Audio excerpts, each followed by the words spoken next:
Shalom shalom ku bariko barakurikirana SSH Burundi TV ni Seek and Save Humanity Burundi ikorera mu centre ane, centre thérapeutique, centre de conférence, centre média na centre missionnaire. Amacentre yose akaba akorera hamwe kugira ngo yubake umuryango unezerewe kandi ufise ubushobozi. Imbere ya kamera uyu munsi turafise muganga, turabaye ikaze cane. Murakoze cyane nanjye ndarabaramukije kandi ndaramukije n'abariko baratwumviriza n'abazotwumviriza. Murakoze gose. Ego uyu munsi turaza kuganira ku kintu citwa resilience. Ariko imbere ko tucinjira mu mizi reka dusabe adusengere mu majambo magufi hamace tubona gutangura. Turagushimiye Mana ugira neza, turagushimiye Mwami mwiza, turagushimiye ko dukunda kandi kutwitwararitse. Turagushimiye kubwa kino kiganiro uza kizotuma hari umuntu atahura, kizotuma hari umuntu ahindura ubuzima, kizotuma hari umuntu yarafise ico akeneye kumenya kubwa kino kiganiro bizomukura hamwe bikamugeza ahandi. Ucubana natwe ubwenge bwawe bwamwe muyera ukomeze kubana natwe kugira ngo abazokurikira kino kiganiro kize kibabere inyishu ku bibazo byinshi bibaza. Tubisavye mu izina rya Data n'iry'Umwana n'irya Muyera. Amen. Amen. Amen. Murakoze cyane. Twavuze ko tugiye kuganira kuri resilience. Mbega tuvuze resilience twotahura iki mu buryo bwagutse? Ijambo resilience ni imwe mu majambo tudahuta turonka irisubirira mu Kirundi. Kuko hari igihe usanga ikirundi hari amajambo akiri makene tutaronka amajambo yasubirira. Cyane cyane muri aya majambo avuga ibijanye na kiremwa muntu.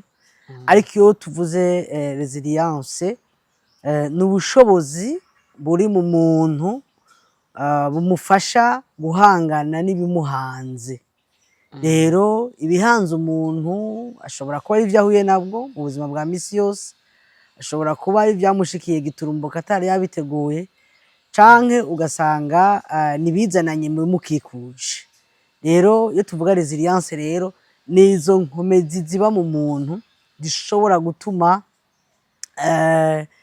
ashobora kubaho ariko afise ibiriko biramunyiganza, afise ibiriko biramugora, afise ibiriko biramuhutaza. Rero nkuko nabivuze ntangura ni ubushobozi bubitse mu muntu bumufasha guhangana n'ibimuhanze. Rero kamwe mu turorero umuntu ashobora gutanga nabivuze ashobora kuba ari nk'urupfu, umuntu agashirwa n'urupfu giturumbuka akabura wiwe, ugasanga bwa bushobozi buramufashije kugandara no kuganduka rwa rupfu rutamugize ko inkomezi canke ngo rumuhutaze canke rumugwaze. Urashobora guhura n'abaguhemukira ugasanga za nkomezi zibitse muri twebwe umuntu arashoboye kubandanya abaho kandi yarahemukiwe. Urashobora guhura n'abakurenganya, za nkomezi zibitse muri twebwe ziragufasha guhagarara mu gihe cyo kurenganywa. Urashobora guhura n'ubuzima bufatiye gutabwa, za nkomezi zibitse muri twebwe zikadufasha kubaho kandi twaratawe. Mu majambo rero avunaguye iyo tuvuga resilience ni ubushobozi bubitse mu muntu bumufasha guhangana n'ibimuhanze, bugatuma ibyamushikiye bidaheza ngo bimutere ibibazo byo kugwara mu mutwe. Cyane cyane iyo tuvuga ibidushikira rero kenshi aba ari bya bikomere nsesereza mutima biza giturumbuka canke bikaza twabibonye. Ubwo bushobozi rero buraheza ngo bukagirane bukamufasha guhangana navyo. Kenshi abantu barakunda kuvyitiranya. Iyo tuvuze resilience c'est pas synonyme à résister. Si kuvuga ngo ni nuguhagarara gusa, suku resista gusa. Ariko mu Gifaransa ni capacité d'adaptation. N'ubushobozi budufasha kubana n'ibifise inkomezi kenshi zishobora kuzisumba ubushobozi bwacu bwo kwakira, bwa bushobozi bwo kwiadapta canke bwa bushobozi bwo guhangana bugatuma vya bintu biraho ariko umuntu akaguma akomeye. Yego murakoze cyane. Est-ce que resilience yoba ikura? Mbega mu gihe yoba ikura yoba ikuzwa n'iki? Resilience rero kenshi ubwo bushobozi buri muri twebwe mwene bwo arabukorerako, kuko burya ikiri muri twebwe kibitse muri twebwe uko dukura kirashobora kuba naco arico gikura cyangwa ugasanga ivyo duhura navyo birakigabanura. Bisanzwe rero resilience iyo umuntu yikorera ko kenshi, nitwavuga ijambo kwikorera ko ni wa muntu yama ariko araduza ico bita estime de soi. Estime de soi n'urugero kanaka. Iyo dukoresha ijambo kwiyemera mu Kirundi si mengo ni ijambo ribi mugabo n'urugero kanaka umuntu agira gukwiyemera rukamudugiriza urwo rugero rwo guhangana. Kuko jewe mvuze ngo mpuye na naka arambwiye nabi, nkaca mvuga ngo nsanzwe niyizi ko ari umuntu afise ubushobozi bwo guhangana n'abamubwira nabi, bwa bushobozi bwo kwiyemera buraheza bugatuma muri jewe za nkomezi zibitse muri jewe zo guhangana zigatuma zigenda zirakura. Mu majambo avunaguye rero, ivyo duhura navyo mu buzima bwa misi yose birashobora gutuma ya resilience ikura. Mu gihe duhura navyo mugabo tukaba binesha. Mu majambo avunaguye, iyo hari ikintu nesheje uno munsi hama ejo nkanesha icya kabiri, bisigura ko uko umunsi ugenda nuko iminsi igenda ngenda ndakuza ya resilience muri jewe. Ico nashoboye no munsi ugasanga ejo nongeye ko gushobora ikindi gisumba ca kindi. Nigwo rugero ngereranyo nogerageza kuvuga ugukura kwa resilience. Ukura kwa resilience bizanana mu byo twokwita les épreuves tugenda turacamwo, ivyo duhangana navyo, ibitugerageza, ibiza bitunyiganza. Uko ngenda ndabishobora niko usanga kwa bwa bushobozi buse muri jewe nanje bugenda burazamuka ku rugero rwo hejuru. Uko urumva kumburengira ntabaciriye mu gato ngira tuvuze confiance canke kwigira, novuga ko kwigirira icizere, novuga ko twokoresha ubwo buryo bwo kwigira icizere kumbure muri ico kintu ca confiance. Ego cane, iyo umuntu yigirira icizere arashobora gusanga bibaye nk'ishiga ryo guhagararako kugira ngo ya resilience iri mu muntu ishobore gukura. Ariko kenshi nk'uko nabivuze kare, ikuzwa n'ivyo tugenda turahangana navyo mugabo tukabishobora, hama yicwa n'ivyo tugenda turahangana navyo bikatugora. Kuko niba uno munsi hari ico nashoboye no munsi, ashaka gusanga ca kintu c'icizere c'uko cwigirira icizere kimanutse, ugasanga na ya degré de resilience nayo yamanutse. Resilience rero igenda irakura bivanye n'ivyo tugenda turashobora twahanganye navyo. Eske tukiri ngaho, ivyo umuntu agenda arahura navyo bikamushobora bikamunesha canke akabinesha, n'amahitamo y'umuntu canke bigenda gute? Hari ivyo duhura navyo bifise inkomezi zisumba ubushobozi bwacu bwo kwakira. Dufate nk'akarorero, urashobora kubura umuvyeyi. Umuvyeyi murazi ko yamaryoshe. Kububatsi urashobora kubura uwo mwubakanye. Ku bavyeyi urashobora kubura umwana. Mu majambo avunaguye, urashobora guhura n'ikintu kigutwaye iwawe wa hafi.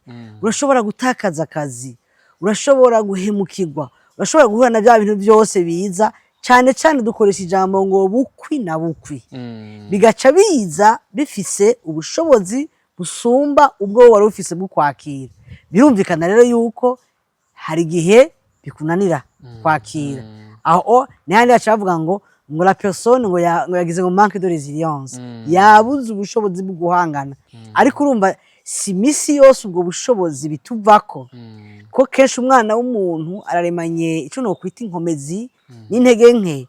Hari igihe usanga uhuye n'ikintu kikagusumbya ubushobozi, ariko ugasanga hari ibindi ufisemo resilience.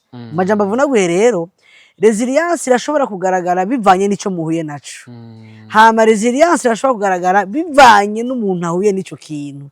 Kuko twese ntitwubatse kimwe, twese ntidushoboye kumwe, kandi twese ntabwo dushoboye bimwe. Mu majambo avunaguye rero, birashobora kutatuvako, ugasanga bivanye n'ico twahuye. Ariko uko bigenda kose, vyatuvako bitatuvako, ni vyiza ko ivyo duhura navyo biza bisanga ubwo bushobozi tubufise.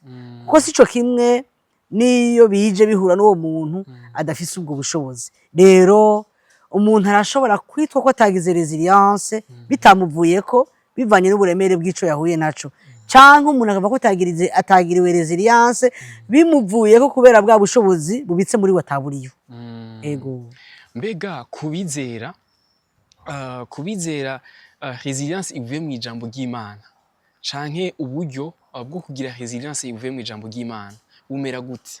Uburyo rero buvuye muri resilience ivuye mu ijambo ry'Imana ni uburorero bwinshi dushobora kuraba abantu bagiye bagira resilience biciye mu ijambo ry'Imana. Ubwa mbere, akarorero ka mbere nofata nk'uwo bita Yobu. Yobu yarabuze abantu, Yobu yarabuze ibintu, Yobu harageze ahantu n'uwo bubakanye aramubwira ngo tuka Imana upfe. Ariko muribuka amajambo Yobu yakoresheje, yavuze ngo naho data na mama bompeba Imana itampevye sinoshobora kwivako. Mu majambo avunaguye rero bisigura iki rero? Iyo umuntu yizera, umuntu agasenga, aravoma inkomezi mu Mana, za nkomezi zikamuhereza bwa bushobozi bwo guhangana n'ibiduhanga. Rero kubizera Imana, umuhinga umwe niwe yavuze ngo umuntu yakoze ikosa kuba dutega amatwi batwumvirize.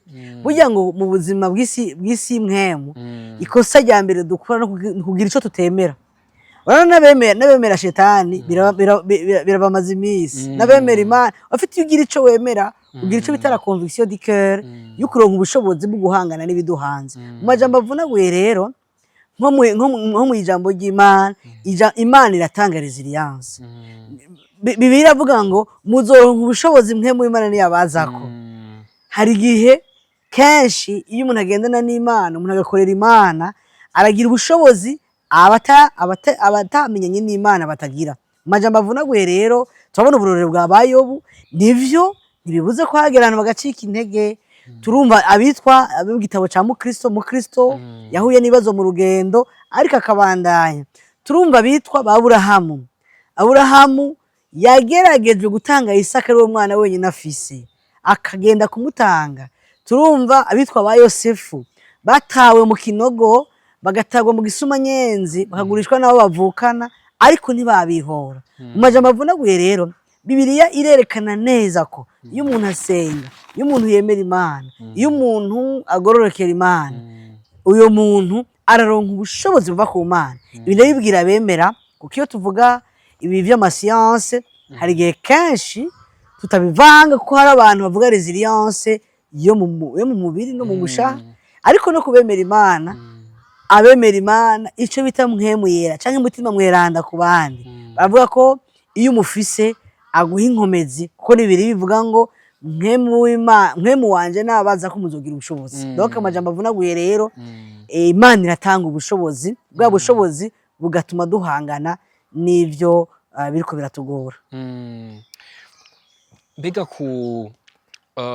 kubashobora kuba bariko baradukurikirana muri uno mwanya, dusa n'abasozera, ni vyahe bintu bishika kuri bitatu mwoshobora kubasangiza kuri iyi theme twari dufise ya resilience, kugira ngo umwe wese ashobore novuga gute, kugira ngo umwe wese ashobore gutabura mu buryo bwagutse tuja ku musozo muri iyi theme twari dufise yacu ya resilience. Murakoze cyane. Ibintu bitatu nshobora kubasangiza ku bijyanye na resilience. Ubwa mbere hariho resilience no kwita resilience izana ku byo bita mentale, cyangwa resilience ushobora kuzana mu bijyanye n'igihimba c'ubwonko, aho usanga umuntu yagiye arahura n'ibimukomeretsa, cyane cyane ndavuga mu bya bikomeretsa iserezamutima.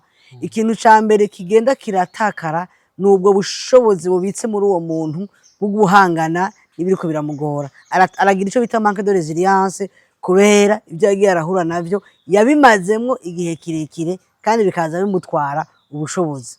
Ica kabiri no basangiza, umuntu arashobora kugenda atagira resilience kubera abamukikuje canke ibimukikuje. Ugasanga aba bana bagenda baracibwa intege n'abavyeyi, umwana arashobora gukura atagira resilience. Uyu muntu ashobora gukora ibikorwa vya misi yose ntashimigwe, arashobora gukora ibishobora kudotuma akura atagira resilience. Uyu muntu ashobora kuba yari yiteze nk'abamugirira neza bakamugirira nabi. Ibyo birashobora kuduza urugero kutagira resilience. Bwa bukomezi buri muri we bugenda burashira umunywera. Kuba dukurikira barabizi, iyo wakoze ikintu ugahora n'umuntu avuga ati wow, wagikoze neza. Biduza ubushobozi n'inkomezi muri wewe, aho ejo nubikora uzobikora neza gusumba. Biduza ubushobozi n'inkomezi muri wewe n'igihe uhuye n'ibikubuza gukora ca kintu, bigusanga muri wowe hari ubushobozi, kuko ya environnement gira gutera intege. Jewe nagomba kubwira badukurikira, ndazi ko abantu benshi twakunda kwakira n'abatwitura abagaragara nk'abatagira resilience, usanga ari abantu bagiye barabura babatera intege. Ugasanga umwana yaje yarose amanota 5 kwijana kw'icumi, umuvyeyi agaca amubwira ngo ntacuzanye ngaho. Biratuma wa mwana ataduza bwa bushobozi bw'igirira icizere. Burya bushobozi bwo kugira icizere rero burafatanye na ya resilience, kubera guhangana n'ibitugoye vyuririra ku cizere twigirira. Kandi gutakaza ubushobozi bwo guhangana n'ibitugoye vyuririra kutigirira icizere ni kiri muri twebwe. Donc amajambo avunaguye rero no hanura nko ku bavyeyi gutera intege abana banyu, mukabatera intege ku bikorwa bito bito bagenda barakora, bagenda barashobora. No hanura nk'abadukurikira bashobora kuba bubakanye nk'ingo, ni vyiza ko mu rugo umwe atera intege mugenzi we mu bintu vyiza yakoze. No hanura no kubakoresha, ni vyiza ko kumukoresha atera intege abakoresha biwe, kuko kenshi bimudugiriza estime de soi canke kwa kugira icizere, bigatuma ejo abikora neza. Ina vyiza no kubasenga baterana intege. Umuntu akabwira umuntu yahuye afise ibibazo ati ivyo uriko uracamwe no munsi ejo Imana izokugirira neza, bituma yambara inkomezi zo kurindira no guhangana kugira ngo ntacike intege. Rero kuba dukurikira no koresha aya majambo, no koresha amajambo 5 nyamukuru. Ubwa mbere guterana intege, ica kabiri gushigikira, ica gatatu kumviriza, ica kane gufata ukuboko uwo biba vyagoye, ica gatanu muri resilience kwama uri kuriyumvira ngo ico ntashoboye no munsi nzogishobora ejo. Rero majambo avunaguye rero, resilience iraduzwa n'ivyo bintu. Kuba warose umuntu yakumvirije akagutera intege, warose umuntu yakumvirije agufata ukuboko mu bihe bigoye, warose umuntu ari hafi yawe akubwira ati nubwo bimeze gutya ejo biracashoboka. Rero kenshi iri jambo ni jambo rikomeye cyane, kuko resilience ni inkomezi zo mu mutima. Iyo bavuga ngo ujya umuntu ari resilient no kugira inkomezi zo mu mutima, wa mutima handi hataboneka umuntu agashobora guhangana n'ibiduhanze. Kandi ko ndabwira abadukurikira, nta na rimwe tuzoba mu isi itatugerageza, nta na rimwe tuzoba mu isi itarimwe ibibazo, nta na rimwe tuzoba mu isi tukiri mu isi tudahura n'abaduhemukira n'abaturenganya. Ni vyiza ko tugomba kuvomerera ubwo bushobozi buri mu mutima, kugira ngo dukomeze zo turahangana n'ibiduhanze, bizotuma n'ivyo dukora tubikora neza, kandi ibiriko biraduhutaza bitabuze. Murakoze cyane by'ukuri kuri iki kintu dushobora kuganira umunsi. Turumva ko dushobora kuronka umuco, dusa n'abasozera rero imbere yuko mudusengera ku muntu yashoboye kudukurikirana canke yari karadukurikirana, ariko ashobora kuba ariko araca mu bihe bitoroshe, yumva ko by'ukuri iki kintu cizi inkomezi zo mu mutima yumva ziriko zirasa nk'izihera canke ziriko zirasa n'izigabanuka bivanye n'ico ariko arahura naco, bivanye n'urugezo yoba arimwo. Ni igihe jambo murangiza ko mu kumutera intege? Ijambo norangiriza ko mu kumutera intege, umuntu wese ashobora araca mu bikomeye, wowe kuradukurikirana ushobora kuba kurahura n'ibintu bituma udasinzira, wewe wihevye, wewe ufise ivyimviro vyo kwiyahura, wewe waretse Imana, wewe wumva kumengo nta nagaciro gifise. Hari umwanditsi w'igitabo yanditse aravuga ngo tant qu'il y a la vie il y a encore de l'espoir. Iyo umuntu agifise ubuzima haba hakiri ivyizigiro ko ibintu bihinduka. Uwundi nawe yaravuze ngo ikibazo suko ubwato buhura n'umuyaga mu kiyaga, ariko ikibazo n'igihe ubwato buri mu kiyaga burimwo Yesu. Kubemera Imana, ngo kubemera Imana nabone bakwiye kumenya ko icyo Imana itagukorera no munsi ikikubikiye ejo. Nta mpamvu zo kwihebura, nta mpamvu zo kwiheba. Wowe udukurikira ushobora kuba ufise ibihe bikuremereye, ibihe byaguciye ivutu, ibihe bikumereye nabi, menya ngo ugifise ubuzima haracari ivyizigiro. Menya ngo muri ivyo nyene bigukikuje harimwo aho uvoma inkomezi, hari abantu bari iruhande yawe, hari abagenzi bawe, hari umuryango wawe. Ikosa dukora nuko duhura n'ibibazo tukiyugarana, ariko iyo duhura n'ibibazo tukaronka abatuba hafi nabo tubiganirira, kenshi biraduhagurutsa tugahagarara kuri vya bibazo haruhande ko biduhagararako.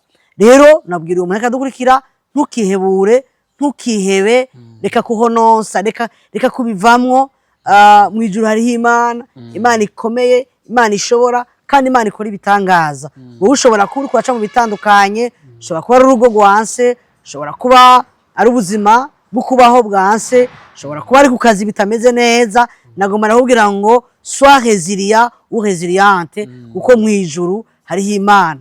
Gerageza uvome izo nkomezi, kumwe Bibiliya yabwira umukozi wayo ugenda uko nyine inkomezi zawe zingana. Hagarara kuri duke usigaranye, uhangane n'ibibazo, kandi Imana izogufasha. Murakoze cyane. Murakoze gose, turashimiye gose by'ukuri kuri uno mwanya mwashe kuduha.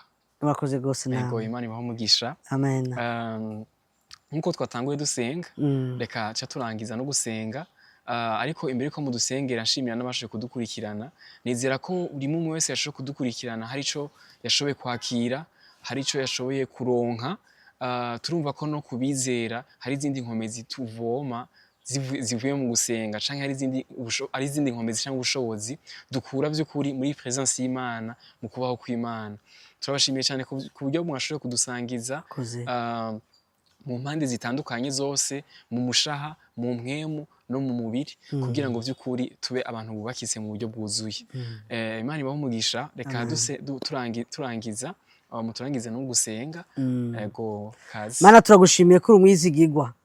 Ashobora kuba hari umuntu ariko aradukurikirana yari yihevye, ashobora kuba ari umuntu ariko arakurikirana kino kiganiro yari acitse intege, ashobora kuba ari umuntu ariko arakurikirana kiganiro yari yihebuye, ashobora kuba ari umuntu ariko arakurikirana kiganiro ahanzwe n'ibibazo bimuhagaze hejuru, atakibona imbere, atakibona inyuma. Hashobora kuba ari umuntu ariko arakurikirana kino kiganiro afise kwihebura ko mutima. Nasenze mu izina rya Yesu Kristo, akiraba kino kiganiro, acumviriza kino kiganiro, umuhagurutse mu nkomezi zishasha, umuhagurutse mu bushobozi bushasha. Ndavuga ngo wari wicaye ahaguruke, wari yabivuyemo agende katika jina la Yesu Kristo. Ndahamagaye ubushobozi bw'Imana, uyu muntu akiri karanyumviriza gusa, imbaraga zimumanukemwo, ubushobozi bumanukemwo. Yesu aze yuzure muri we, kugira ngo gitangaza gikoreke, ivyo yari yavuyemwo abisubiremwo, ivyo yari yahagaze abisubiremwo, mu izina rya Yesu Kristo. Ndahamagaye umuriro w'Imana ucagagura imigozi yari mubujije kubandanya, ucagagura imigozi yari muciye intege, kugira ngo Mwami Imana aheje kumviriza kino kiganiro, acagenda akomere, agenda abandanye, agenda ahagarare. Ukuri Imana yumva kandi uri Imana ikora. Turagushimiye Mana ko bwa kino kiganiro ko hari umuntu agiye guhaguruka, bwa kino kiganiro ko hari umuntu agiye guhinduka, bwa kino kiganiro ko hari uwambaye inkomezi, bwa kino kiganiro ko hari uwihevye ahagurukanye na Kristo kandi agiye gushika kure. Urakoze kuvyumvise. Namusengeye abari muri kino gihugu cy'u Burundi, abari hanze, abaratendukanye. Ndavuze ngo guhera ubunyene umuntu azumviriza, umuntu azoraba kino kiganiro, acumvira isengesho gusa, muhagurutse ku bushobozi bwawe.